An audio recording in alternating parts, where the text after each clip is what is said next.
ವೀಕ್ಷಕರೇ ನಮಸ್ಕಾರ. ನಾನು ನಿಮ್ಮ ನಾಗರಾಜ್ ಚೋಳೂರ್, ಪ್ರಖ್ಯಾತ ಜ್ಯೋತಿಷಿ, ವಾಸ್ತು ಹಾಗೂ ಸಂಖ್ಯಾಶಾಸ್ತ್ರಜ್ಞರು ಮಾತನಾಡ್ತಾ ಇರ್ತಕ್ಕಂಥದ್ದು. ವೀಕ್ಷಕರೇ, ಇವತ್ತಿನ ಸಂಚಿಕೆಯಲ್ಲಿ ಒಂದು ಮನೆಯನ್ನು ಕಟ್ಟುವ ಸಂದರ್ಭದಲ್ಲಿ ಆ ಮನೆಗೆ ಸಂಬಂಧಿಸಿದ ಕಲ್ಲು, ಇಟ್ಟಿಗೆ, ಜಲ್ಲಿ, ಮರಳು, ಕಬ್ಬಿಣ, ಕಿಟಕಿ, ಬಾಗಿಲುಗಳು ಇತ್ಯಾದಿಗಳನ್ನು ಯಾವ ಕಡೆ ಶೇಖರಣೆ ಮಾಡಿಟ್ಕೊಂಡ್ರೆ ಭಾಳ ಒಳ್ಳೆಯದು ಅನ್ನೋದ್ರ ಬಗ್ಗೆ ಮಾಹಿತಿಯನ್ನು ತಿಳಿಸ್ಕೊಡ್ತಾ ಇದೆ. ನೀವು ಮನೆ ಕಟ್ಟುವ ಸಂದರ್ಭ ಈ ಎಲ್ಲ ಸಾಮಗ್ರಿಗಳು ಅತ್ಯಮೂಲ್ಯವಾಗಿ ಬೇಕಾಗುತ್ತೆ. ಇದಕ್ಕೆ ಸಂಬಂಧಿಸಿದ ಈ ವಸ್ತುಗಳನ್ನು ಆದಷ್ಟು ನಿಮ್ಮ ಮನೆ ಕಟ್ತಕ್ಕಂಥ ಮನೆಯ ದಕ್ಷಿಣ ನೈಋತ್ಯದ ಕಡೆ ಅಥವಾ ಪಶ್ಚಿಮ ನೈಋತ್ಯದ ಕಡೆ ಸ್ಟೋರೇಜ್ ಮಾಡಿಕೊಂಡ್ರೆ ಭಾಳ ಒಳ್ಳೆಯದು. ಈ ಜಲ್ಲಿ, ಮರಳು ಇತ್ಯಾದಿಗಳನ್ನು ನೀವು ಪೂರ್ವದಲ್ಲಿ ಸ್ಟಾಕ್ ಮಾಡಿದರೆ ಅಥವಾ ಈಶಾನ್ಯದಲ್ಲಿ ಸ್ಟಾಕ್ ಮಾಡಿಕೊಂಡ್ರೆ ಅಥವಾ ಉತ್ತರ ದಿಕ್ಕಿನಲ್ಲಿ ಏನಾದರೂ ನೀವು ಸ್ಟಾಕ್ ಮಾಡಿಕೊಂಡ್ರೆ ನಿಮ್ಮ ಮನೆಯ ಕಾರ್ಯ ನಿಧಾನ ಆಗುತ್ತೆ. ಅಂದ್ಕೊಂಡಷ್ಟು ಫಾಸ್ಟಾಗಿ ಆಗಲ್ಲ.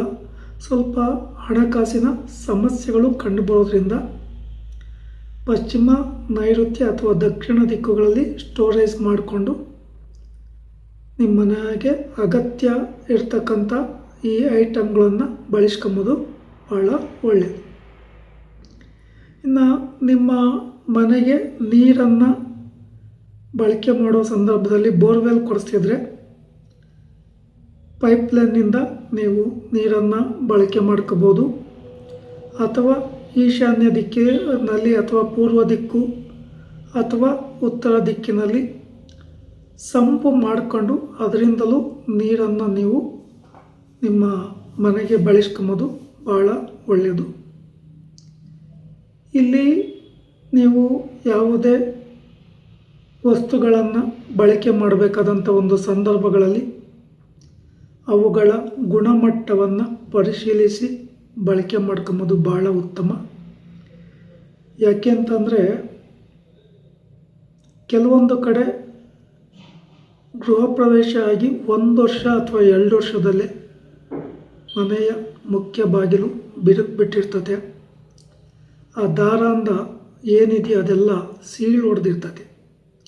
ಅಂತಹ ವಸ್ತುಗಳನ್ನು ಬಳಕೆ ಮಾಡೋದು ಉತ್ತಮ ಅಲ್ಲ. ಆದಷ್ಟು ವಿಚಾರಗಳನ್ನು ತಿಳ್ಕೊಂಡು ಉತ್ತಮ ಗುಣಮಟ್ಟದ ವಸ್ತುಗಳನ್ನು ಬಳಕೆ ಮಾಡಿಕೊಳ್ಳಿ. ಹಾಗೆ ಆ ಮುಖ್ಯ ಬಾಗಿಲನ್ನು ಇಡ್ತಕ್ಕಂಥ ಒಂದು ಸಂದರ್ಭಗಳಲ್ಲಿ ಬಾಗಿಲಿಗೆ ದೇವರ ಚಿತ್ರಗಳನ್ನು ಕೆತ್ತಿಸಬೇಡಿ. ಹೂವಿನ ಕುಂಡಗಳಿರ್ಬೋದು, ಹೂವಿನ ಅಲಂಕಾರಗಳಿರ್ಬೋದು ಅಥವಾ ಬೇರೆ ಇನ್ಯಾವುದೇ ರೀತಿಯ ಚಿತ್ರಗಳಿದ್ದರೂ ಸಹ ಉತ್ತಮವಾಗಿ ಇರ್ತದೆ. ಇಲ್ಲಿ ಮನೆಯ ಮುಖ್ಯ ಬಾಗಿಲು ದೇವಸ್ಥಾನದ ಬಾಗಿಲಿದ್ದಂತೆ ನೀವು ಎಷ್ಟೊಂದು ಉತ್ತಮವಾದ ಬಾಗಿಲನ್ನು ಅಳವಡಿಸ್ತಿರೋ ಆ ಮನೆಗೆ ಅಷ್ಟು ಶುಭವಾದಂಥ ಫಲಾಫಲಗಳು ಸಿಗ್ತವೆ. ಇನ್ನು ಇಲ್ಲಿ ಮುಖ್ಯ ಬಾಗಿಲನ್ನು ಅಳವಡಿಕೆ ಮಾಡಿದ ನಂತರ ಬಾಗಿಲು ತೆಗೆದಾಗ ಅದು ಸಾಧ್ಯವಾದಷ್ಟು ಉತ್ತರ ದಿಕ್ಕಿನ ಬಾಗಿಲಾಗಿದ್ದರೆ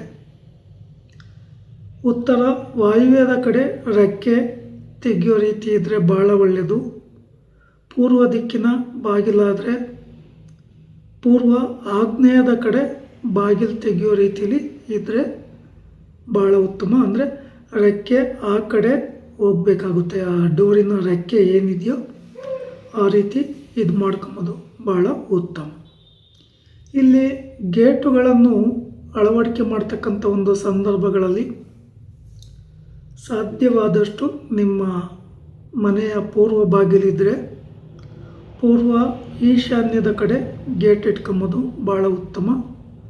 ಉತ್ತರದ ಬಾಗಿಲಿದ್ದಾಗ ಉತ್ತರದ ಈಶಾನ್ಯದ ಕಡೆ ಗೇಟ್ ಇಟ್ಕೊಂಬೋದು ಉತ್ತಮ. ಒಂದು ವೇಳೆ ಪಶ್ಚಿಮ ಅಥವಾ ಪಶ್ಚಿಮ ವಾಯುವ್ಯದ ಕಡೆ ನಿಮ್ಮ ಮನೆಯ ಗೇಟ್ ಇದ್ದಾಗ ಪಶ್ಚಿಮ ವಾಯುವ್ಯದಲ್ಲಿ ಗೇಟ್ ಇಟ್ಕೊಂಬೋದು ಉತ್ತಮ. ಪಶ್ಚಿಮ ವಾಯುವ್ಯದಲ್ಲಿ ಬಾಗಿಲು ಉಚ್ಚ ಸ್ಥಾನ ಆಗ್ತದೆ, ಪಶ್ಚಿಮ ವಾಯುವ್ಯದಲ್ಲಿ ಗೇಟು ಸಹ ಉಚ್ಚ ಸ್ಥಾನಗಳು ಆಗ್ತದೆ. ಈ ರೀತಿ ನೋಡಿಕೊಂಡು ಸರಿಯಾದ ಕ್ರಮದಲ್ಲಿ ಅಳವಡಿಕೆ ಮಾಡಿಕೊಂಡಾಗ ತುಂಬ ಉತ್ತಮವಾದಂಥ ಫಲಿತಾಂಶಗಳು ಬರ್ತದೆ. ನೀವು ಯಾವುದೇ ಗಡಿಬಿಡಿ ಇಲ್ಲದೆ ನಿಧಾನವಾಗಿ ಸರಿಯಾದ ಮಾರ್ಗದರ್ಶನಗಳನ್ನು ತೆಗೆದುಕೊಂಡು ವಾಸ್ತುತಜ್ಞರನ್ನು ತಿಳ್ಕೊಂಡು ಅಥವಾ ಸಲಹೆ ಯಾರು ಕೊಟ್ಟರೂ ಪರವಾಗಿಲ್ಲ, ಉತ್ತಮ ರೀತಿಯ ಸಲಹೆ ಯಾರು ಕೊಡ್ತಾರೋ ಅವರಿಂದ ಸ್ವೀಕಾರ ಮಾಡಿಕೊಂಡು ಸರಿಯಾದ ಕ್ರಮದಲ್ಲಿ ನೀವು ಮನೆ ಕಟ್ತಕ್ಕಂಥದ್ದನ್ನು ಮಾಡ್ಕೋಬೇಕು. ಆ ರೀತಿ ಮಾಡಿಕೊಂಡಾಗ ಆ ಮನೆಯಿಂದ ನಿಮಗೆ ಶುಭ ಫಲಗಳು ಹೆಚ್ಚಾಗಿ ಸಿಗ್ತವೆ. ವೀಕ್ಷಕರೇ, ಈ ವಿಡಿಯೋ ಇಷ್ಟ ಆಯಿತು ಅಂದರೆ ಲೈಕ್ ಮಾಡಿ, ಶೇರ್ ಮಾಡಿ, ಫಾಲೋ ಮಾಡಿ, ಆ ಲೈಕನ್ ಒತ್ತಿ, ಬೆಲ್ಲೈಕನ್ ಒತ್ತಿ. ನಮಸ್ಕಾರ.